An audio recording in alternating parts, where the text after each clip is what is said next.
This is Bella Rose, or Bella Bean as I've nicknamed her. I'm both a volunteer at the Brooklyn ACC and an ACC foster. I met Bella back in August when she was first surrendered to the Brooklyn Care Center. She was the absolute favorite of a volunteer friend of mine who would play fetch with her every time she was there, and so I got to spend a lot of time with her too. At the end of December, I was ready to welcome a foster into my home and wanted to give a break to one of our dogs who had spent a long time at the shelter. Bella had been there for 125 days by the time she got to my home, way too long for any dog to be in a kennel.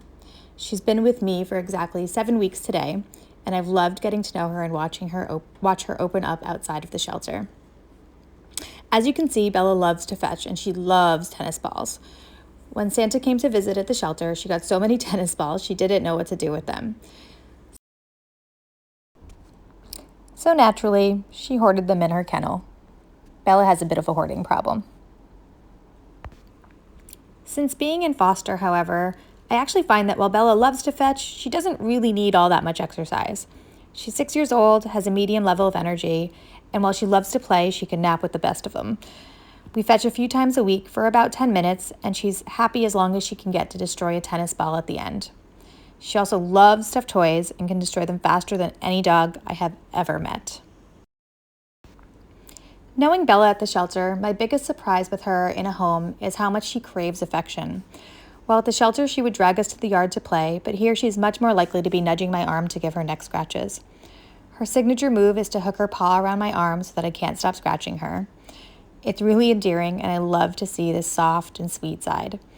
She spends my workday curled up next to me or behind me on the couch, almost always smushing her head against me or laying her head on my lap. Bella wasn't socialized with animals in her previous home, so she's looking for a home where she can be the only pet. She becomes alert when passing dogs on walks if we're too close, but she's responded really well to training, where she redirects her attention to me when she sees a dog. Ideally, she would live in a neighborhood like mine in Brooklyn that's not super busy, or even in a more suburban or rural environment where she could more easily have space from other animals. In my ideal world, Bella would have a small yard of her own, but she would certainly be happy without one. Bella can also be initially wary of around new people, but once she knows and loves you, she's set. One way to earn her love is with cheese and treats, of course, but she'd do best in a home with some dog experience and without young kids. She's really smart, and training her has been a lot of fun. One of my favorite things about my Bella Bean is some of her little old lady tendencies. For example, she has a very early bedtime. She basically eats her dinner and then curls up on the couch next to me and falls asleep by 8 p.m. If I try to walk her too late, let's say at 10, she's reluctant to come outside and has even on a few occasions marched to her crate and laid down in protest. She loves to wiggle around on the couch. She's a complete couch hog.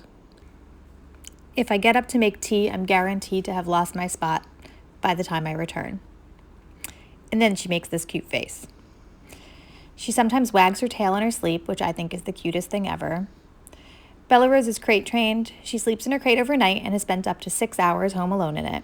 She's mostly house trained. She walks well on our harness and is getting sweeter and sweeter by the day. I can't wait for her to find her perfect home to love her forever.